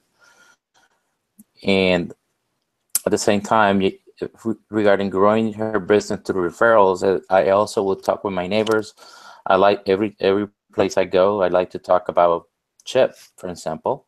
And I mentioned what are the things Chip have done for me as a real life experience. So same thing with the business, a girl for plumbing. I always like to, when somebody do a good job in my house, I always like to say what they did, how was the service, and especially the price is important. It's not pricey, and it's a trust person. So it's also how do we promote a Chip trust. That's very very important. And so you have different opportunities here. You can tell her, like you were saying, Edwin, I'm part of this network. I would love to refer you and you know, pass your information along. Do you have a special or a sale that you would want me to share with my friends? I have a chapter, and we're like 50 people, 122, whatever your number is, and I'd love to share that information. That's one.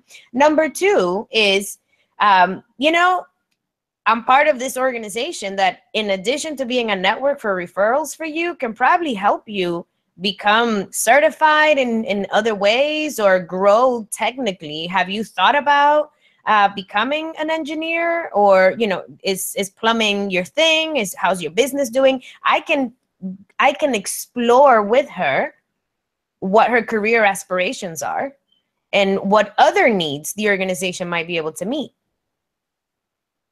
Right? So one, for sure, the referrals, and I'm part of an organization. I can get you business, maybe. Let me know. That's one thing. And then the other one is actually you, the person, professionally. What are your goals? How can I help you grow professionally? We don't think of plumbing or AC repair or car mechanic as members, but guess what? That is STEM. Okay, these are people doing technical work. It might not be engineering in a corporation, but they own their business, and they are part of building homes and doing things that other engineering disciplines do. So let's expand our understanding of what it means to be in STEM.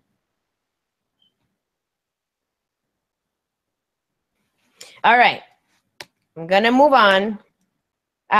And just again, the presentation will be available for you to look through and use some of these exercises. A visibility campaign. How will your chapter use the next 120 days to create visibility for its value offer? Now that you've thought about different ways that you can do that, put a plan together for the next 120 days. How will your chapter capture spectators' information for follow-up and follow-through? So suggestions are MailChimp or Constant Contact or Aweber, any of those that allow you to capture information and create autoresponders and keep people engaged. And then infrastructure. I said we will work this over the next 4 months, but basically when it comes to infrastructure, think about your costs, think about your leadership, think about the time and the effort that it would take to implement a visibility strategy for the next 120 days, and make sure that you have that in place. If you only have $50, don't plan a campaign that requires $5,000. And next thing you know, you have to go fundraise $5,000 before you can put a visibility campaign together. Do with what you have. Start small, start where you are, okay? So think about infrastructure to make sure that it's feasible and that it's efficient and that it can be long lasting. And then moving forward, if you want to get feedback from myself and from Edwin, on your efforts and how you're going to move forward, make sure that we have your Facebook email address, or at least a way to be in touch with you via Facebook and via email. Use the forms in this presentation to structure your conversations around growth so that you have the same language and you're talking about the same things. And squeeze every cent out of the group coaching effort or being part of this group. Participate, share the recordings of these webinars with your board, implement the things. If you don't implement, you don't move forward. Struggle if you need to, but don't quit. You know, ask questions, be stumped, don't know, but don't quit. Ask for us to be involved in your process so that we can share our expertise and bring you along. And then don't worry about the one-on-one coaching for executive leader development. That's something else that's not happening right now. And, you know, we don't have to worry about it.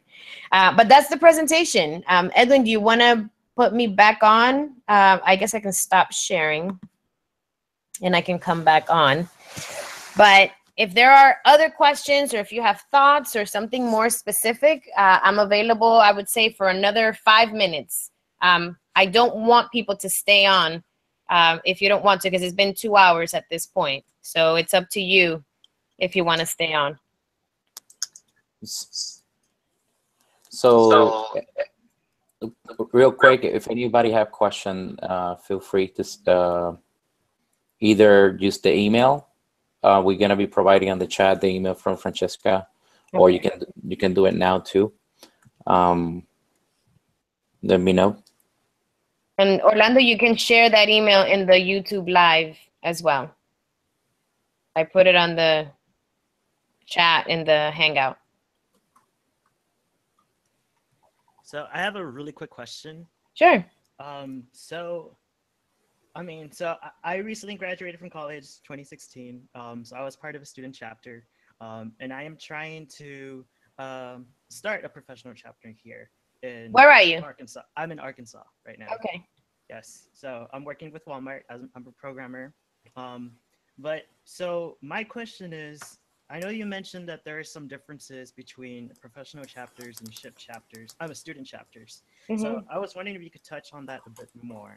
Since Sure. I assumed it was going to be the same, but now I'm not sure about that anymore. Yeah, it's not going to be the same, because when you were on campus, you hung out with your friends all the time. You went to lunch, you went to dinner, you took a class together. Right. You could get together to study on Tuesday and Thursday, right? And now you're at work and your friends don't work with you. They work somewhere else. Some don't even live in Arkansas, right? And so you don't get together on Tuesdays and Thursdays. And you can't go to lunch together and you don't study together. So the social aspect of your life has changed. So now the trick is, how do I engage, even I myself, right? Like, how do I engage with my community now that I'm in a different context? And where are my peers, my peeps? Where are they? Are they at the gym? You know, are they like at the taco place in the corner? Like, I don't know where they are. Mm-hmm. So that's really the first question, is figuring out where are they and what do they do? So the challenge for you is going to be to move out of a student mindset where community is built in for you. Now you have to create community. Got it. Okay. Sure. And if you have more questions, we can talk about, I don't know anything about Arkansas, right? Or the city you live in. So, no, that's fine. You know. Yeah, I'm definitely, first of all, thank you so much for having this webinar. I thought this was very beneficial, especially since I'm trying to get a professional SHPE chapter started here. But I'll definitely reach out to you and Edwin for more advice. Okay, great. Quick question, Royal. What region you are part of? Region 5. And I actually already contacted my regional vice president. So yeah, Fernando is very good with marketing also. And I know that he'll be a good resource. Nice. But yeah. That's very good. Thank you for joining us. Yeah, no problem. So real quick before we hang up, Jimmy. Ask Jimmy. I'm here. Hello, everybody. Are you Jimmy, the WhatsApp? Yeah, I'm Jimmy. What's up? Okay, very good. What chapter and region do you represent? So I'm actually now in Region 2. I kind of bounced a little bit. Used to be the president of the San Francisco chapter in Region 1. And then the last couple of years, I was the president of the SHPE Houston chapter in Region 5. And as of a couple of weeks ago, I transferred to Los Angeles. I was Very just good. there with Heidi last weekend, Jimmy. Missed you. So now Next time. So now you're in Region 2. Region 2, correct. Very good. So let's go to Leslie. Leslie, what chapter and region you're representing?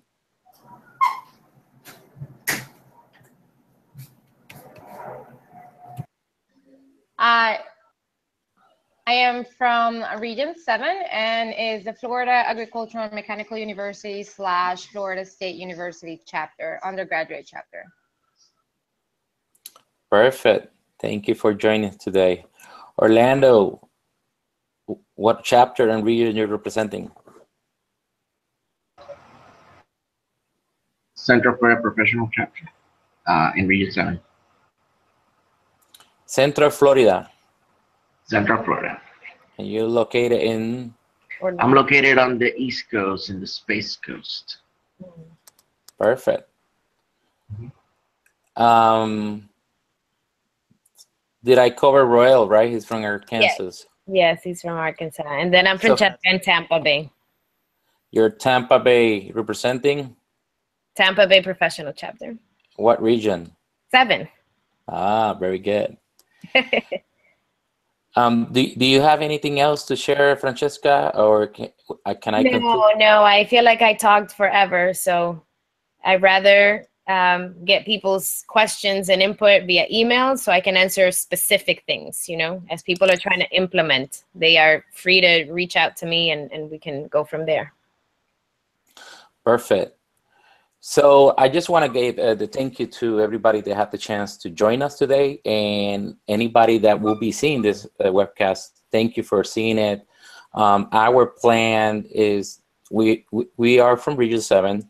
My name is Edwin Negron. I'm the Regional Vice President. I just started in July as this position. And one of our goals is to grow, but not grow as a region, but grow as an organization through SHPE National and all regions. So we are inviting all of you to continue doing the good job that you have been doing, continue the passion as one familia. We call it #SHPEFamilia. Make sure that you like this video, and we are going to be creating a channel for Region 7 so you can join us, and this video will be available to anytime for you to watch it, share it, and you want to do another webinar and share it, or you want us to do another one, please let us know. We will be able to do one. One thing I'm going to tell you, we are working to create webinars across the US, different subject. Region 7, we're going to host another webinar. For now, we have it posted for October 14, and that will be on branding. And we will be providing more details about it. Hopefully we market it properly and we get more audience for the next one. But will be available in YouTube Live, and we're going to post it in our Facebook, SHPE Region 7. And we also going to be posting the link on every single region, so it's available for everybody. Our goal is to get us together and grow as one familia. I really appreciate your time. We are going to conclude this broadcast live, and want to say gracias and send my prayers to Puerto Rico. Right now they are incommunicated. If you want to donate, I'm going to post a link that it says Unidos por Puerto Rico, and together with Puerto Rico, and that will be able to you donate. There's a lot of organizations that are collecting donations by articles of need like water and food, etc. So thank you so much, and have a really wonderful Saturday. Francesca, thank you for doing this. This was amazing presentation. So really good job, and thank you for all the participants. All right, thank you. So thank you all, and make sure you like this video and share it. Thank you. Have a great day. Thanks.